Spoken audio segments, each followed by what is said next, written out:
معزز ناظرین، رمضان سیریز کا یہ 14واں ایپیسوڈ آپ تک پہنچانے میں ہمارے ساتھ تعاون کر رہے ہیں وادی کی معروف فاؤنڈیشن زیست فاؤنڈیشن۔ واضح رہے یہ کشمیر کی پہلی آن لائن قابل رسائی فاؤنڈیشن ہے جو آپ کے تجویز کردہ مستحق ضرورت مند کو اتنا خود کفیل بننے میں مالی تعاون فراہم کرتا ہے کہ وہ خیرات لینے کے بجائے خیرات دینے کے قابل بن جاتا ہے۔ ناظرین محترم، آج کے اس شو میں ہمارے ساتھ جڑ چکے ہیں سینٹرل یونیورسٹی کے پروفیسر ڈاکٹر راشد عزیز صاحب۔ ڈاکٹر صاحب، آپ کا استقبال آج کے اس شو میں۔ بہت شکریہ ڈاکٹر صاحب، ابتدا ہم کرنا چاہیں گے اردو ادب میں انفاق کی روایت کے حوالے سے۔ کسی کے لیے جینا ہی زندگی ہے، پھر بھی کچھ لوگ دینے میں بخل ہی کرتے ہیں، کیا کہیں گے آپ؟ جی بے شک آپ بجا فرما رہے ہیں۔ دیکھیے، اس سلسلے میں اخلاقیات کے تعلق سے ابتدا کروں اس کی کہ یہ پہلا سبق تھا کتاب ہدا کا۔ یہ پہلا سبق تھا کتاب ہدا کا کہ ہے ساری مخلوق کنبہ خدا کا۔ یہاں کسی قسم کا امتیاز نہیں کیا گیا تھا اور نہ کیا گیا ہے، اسی لیے لکم دینکم ولی دین کی بات آتی ہے اور اسی لیے لا اکراہ فی الدین کی بات آتی ہے۔ تو ہمیں اصلاً اور یہاں تک کہا گیا کہ اگر انسان کے پاس کچھ بھی دینے کے لیے نہیں ہے تو ایسی مصدقہ احادیث اور روایتیں اسلامی تاریخ میں موجود ہیں، اور ہمارے صحابہ کرام اور ہمارے انبیاء کرام اور تبع تابعین سے ثابت ہوتی رہی ہیں کہ کچھ نہیں تو کم از کم مسکان، کم از کم آپ مسکراہٹ سے ہی صدقہ ادا کرتے رہیں، یہ بھی ایک بڑا صدقہ ہے۔ لیکن اصلاً سماج میں رہنے کے لیے انسان نے جب سماجی طور پر مجموعی حالت میں رہنا شروع کیا تو اس نے اپنی حالتیں اپنے کنبوں اور قبیلوں کے طور پر، ایسا ہی قرآن نے بھی اعلان کیا کہ ہم نے تمہیں تقسیم کیا کنبوں اور قبیلوں میں تاکہ تم پہچانے جا سکو اور تمہاری شناخت قائم ہو سکے۔ لہذا ادب کی جب بات آئی، انسانی شعور جب اس درجہ شعار میں آ گیا، اس میں اس درجہ بلوغت حاصل اس کو ہو گئی، اسے ثقافت کی تمیز ہو گئی، شعور اس کے اندر آ گیا، تو پھر یہ ہوا کہ اس نے کچھ ادب آداب ایسے بنائے کہ جس سے ایک دوسرے کے لیے سہولت بھی ہو، اور اس سہولت کے ساتھ وہ اپنے ہمسایوں کو، اپنے عزیز و اقارب کو حصے داری ادا کرے تاکہ اس کو جو ہے وہ دوسرے لوگوں کو فائدہ پہنچانے کا ذریعہ بننے کا موقع مل سکے۔ یہ افتخار کی بات تھی، تمانیت کی بات تھی، اور یہی اصلاً دین کی بنیاد بھی رہی۔ اور اس کو آپ اس کو ایک بڑی روایت ہمارے نبی پاک سرور کائنات صلی اللہ تعالی علیہ وآلہ وسلم سے یہاں تک لے لیجئے کہ ان کے راستے سے گزرتے ہوئے جب ایک خاتون مسلسل ان کے کوڑا ان کو ڈالتی رہی ان کے اوپر سے، تو پھر جب وہ کوڑا ایک دن نہیں آیا تو آپ نے دریافت کیا کہ آخر یہ کیا ماجرا ہوا، اور معلوم ہوا کہ وہ خاتون بیمار ہو گئی ہے، تو وہ اس کی عیادت کے لیے چلے گئے۔ یہ ہے عملی صدقہ۔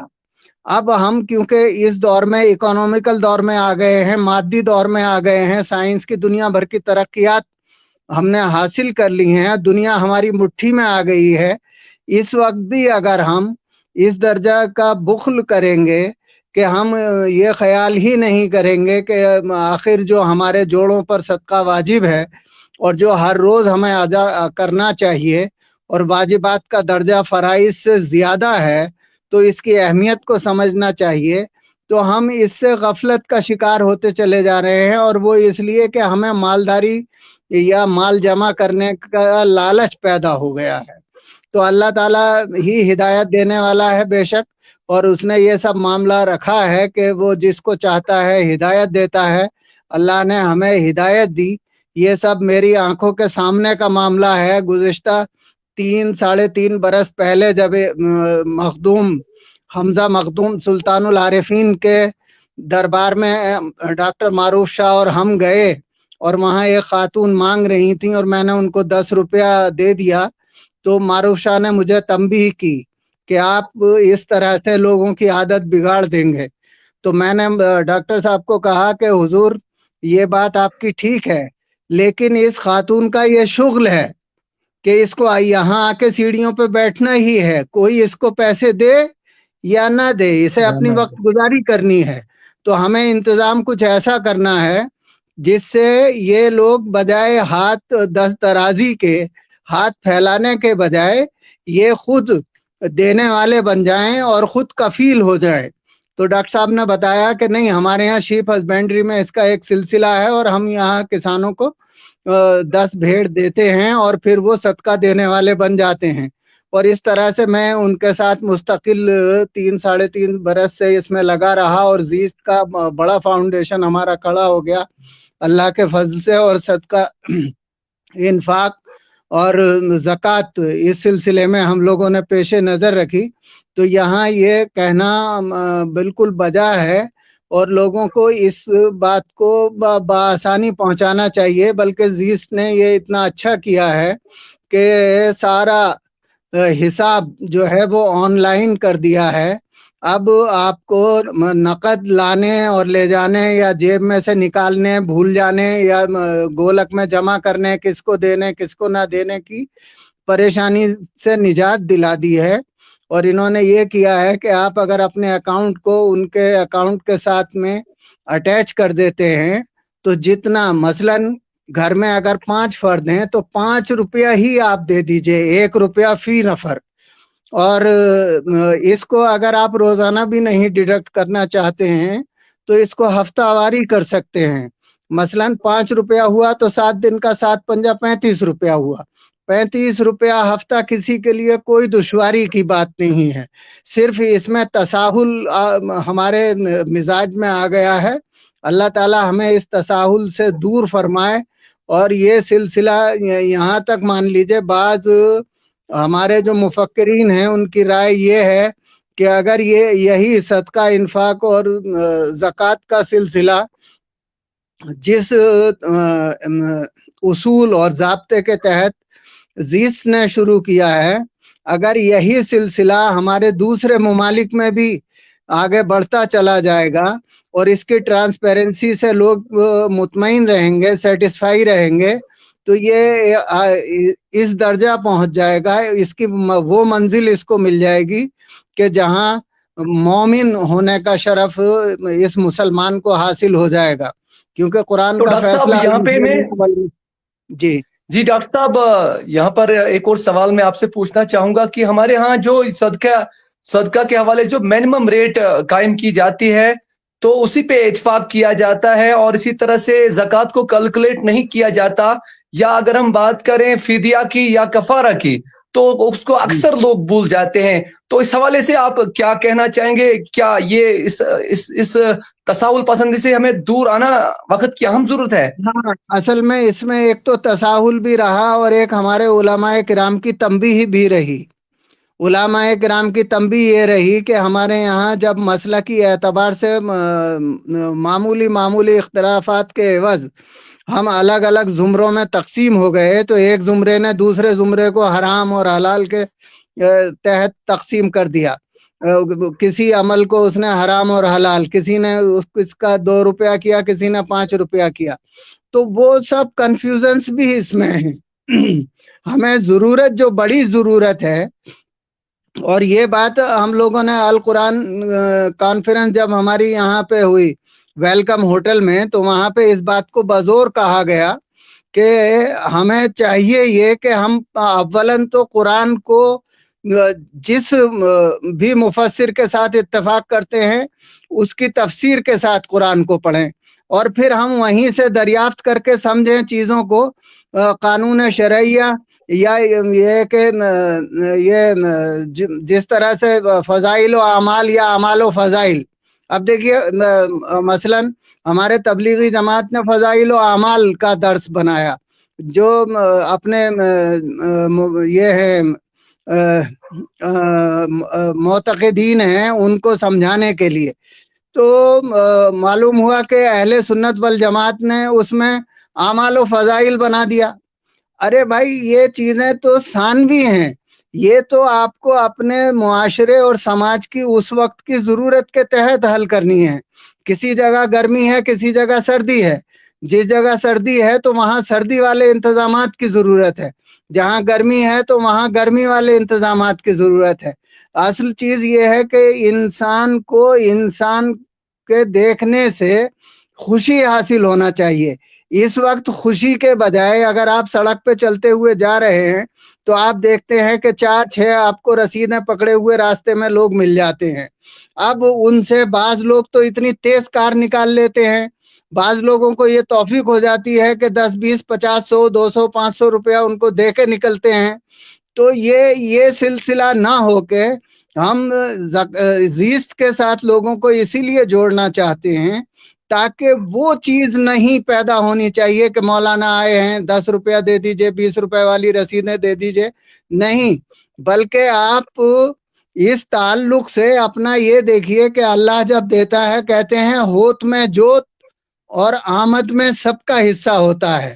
یعنی جہاں کچھ ہوتا ہے تو اس کی روشنی ہوتی ہے، اور جو روشنی ہوتی ہے وہ سب کے لیے برابر ہوتی ہے. سورج کسی کے خاص آنگن میں نہیں چمکتا ہے، بلکہ جب وہ اوپر اٹھتا ہے تو سب کو برابر کی روشنی دیتا ہے. لہذا ہمیں ضرورت اس بات کی ہے کہ جو مال ہمارے پاس آ رہا ہے، جو آمدنی ہمیں اللہ نے دی ہے، جو ہمارا رزق اللہ نے عطا کیا ہے، تو ہم اس میں تناسب قائم کریں. اس میں تناسب یہ قائم کریں کہ بھئی اتنا % ہم اپنے استعمال میں رکھیں گے، اور یہ سب کرتے بھی ہیں. مثلا کسی کو میں نے ایسا نہیں دیکھا کہ وہ جو ہے آٹے کے اوپر، چاول کے اوپر اگر 2000 روپیہ مہینے کا خرچ کرتا ہے تو کولڈ ڈرنک پہ بھی 2000 روپیہ مہینہ خرچ کر دیں گے، بلکہ وہ اس میں تخمینہ لگا کے رکھتے ہیں. تو جس طرح سے ہم اپنی رسوئی کا تخمینہ لگاتے ہیں، جس طرح سے ہم اپنی کیسہ خاص، اپنی جیب کا پاکٹ خرچ کا تخمینہ لگاتے ہیں، وہی طرز ہماری زندگی میں ہماری انسانیت کے لیے بھی ہمارے اوپر اسلامی اصولوں کے تحت واجب الادا ہے. صدقہ فطر ہے. کسی قسم کی ہم سے کوتاہی ہو جاتی ہے، کوئی مبالغہ ہو جاتا ہے، کوئی غلو ہو جاتا ہے، اس کا کفارہ ہوتا ہے. کہیں کوئی ضرورت محسوس کر رہے ہیں، اس کا فدیہ ہوتا ہے. تو ہمارے بحیثیت انسان ہونے کے ہمارے دل میں جب کسی کا کرب جاگتا ہے، جب ہم مومن ہوتے ہیں اور مومن پہ جو ہے ہر سرد و گرم کا اثر ہوتا ہے، تو وہ اس کی بہتری کے لیے جو تدبیر اختیار کرتا ہے، خواہ وہ عملی ہو، مالی ہو، جانی ہو یا زمینی عرضی ہو. یعنی اگر کوئی کسی کو اپنے ساتھ رہائش کے لیے بھی 2 دن کا موقع دے دیتا ہے تو وہ بھی ایک طرح کا انفاق بھی ہے اور صدقے میں بھی چلا جاتا ہے. لیکن ہم یہ حسن عمل جسے ہم کہتے ہیں، حسن اخلاق، اسوہ حسنہ کی خاص جو ہے وہ جلبہ سامانی رہی ہے، اور ہم اسی اسوہ حسنہ سے دور ہوتے جا رہے ہیں. ہمارے نبی پاک نے جس درجے کا اخلاص، جس درجے کا اخلاق اور جیسی شفقت عطا فرمائی ہے، آپ نے بارہا یہی رکھا کہ میری امت کے اندر بھی یہی اوصاف ہوں گے، اور یہی وہ امتیاز ہے جو مسلم اور مومن کے امتیاز کو قائم کرتا ہے. مسلم تو ہم تمام اہل کتاب اور اہل نبی امتیں مسلم کہلاتی ہیں، لیکن ہمارے نبی پاک کی آخر زمان کی امت جو ہے وہ امت محمدی، یہ مومن کہلاتی ہے. اسے مومن کہلانے کا حق ہے، لیکن مومن کہلانے کا حق اسے اسی وقت حاصل ہوگا جب اس کے اندر وہ کوالٹی، وہ صفت، وہ وصف پیدا ہو جائے گا. اور وہ وصف پیدا ہوتا ہے قربانی سے. قربانی کی بات اگر ہم کریں تو آپ دیکھیے قربانی میں 3 زمرے رکھے گئے کہ بھئی جب آپ قربانی کریں گے تو اس کے 3 حصے بنا لیں گے. ایک حصہ مسکینوں کو دیں گے، ایک عزیزوں کو دیں گے، ایک آپ اپنے اختیار کے لیے ہوگا. یہی تناسب ہمارے باقی معاملات میں بھی ہمیں اپنانے کی ضرورت ہے، اور یہی ہماری بخشش کا ذریعہ بھی بنیں گے، اور اسی سے ہماری نئی نسل کو آگاہی کی ضرورت ہے. تو ڈاکٹر صاحب آخر پر کیا مختصر میسج رہے گی آپ کی طرف سے